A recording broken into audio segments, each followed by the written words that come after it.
Nagsimula na ang preliminary investigation sa Department of Justice kaugnay sa kaso ng mga nawawalang sabungero. Halos lahat naman ng akusado dumalo. Pero si Gretchen Barreto lang ang nagsumite ng kanyang counter affidavit. Si Luisa Erispe sa detalye. Sumalang na sa unang preliminary investigation sa DOJ ang panibagong reklamo na inihain ng mga pamilya ng mga nawawalang sabungero. Ito ay ang mga reklamong murder, serious illegal detention at kidnapping na isinampa laban kina business tycoon Atong Ang, aktres na si Gretchen Barreto at 60 iba pa. Halos lahat ng akusado dumalo sa pagdinig, gayon din ang mga pamilya ng sabungero.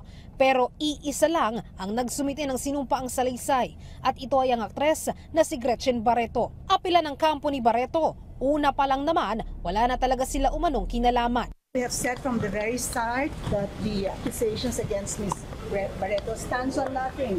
And if you look at the complaint affidavit, it's actually recognized, the accusations against her are actually recognized as allegations, unsubstantiated, unproven, and at the end of the day, incredible, and made by a witness who's also himself lacks credibility in this respect. Nang tanungin naman si Barreto, tiwala ba siya sa investigasyon? Do you think this investigation will be fair?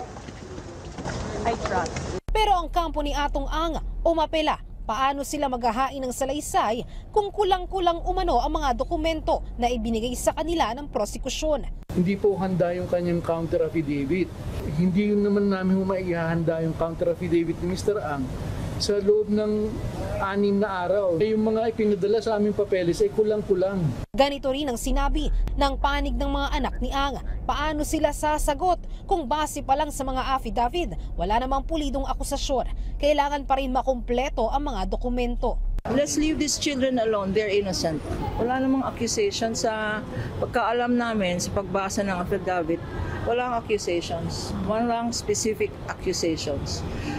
Merong one statement na pero hearsay.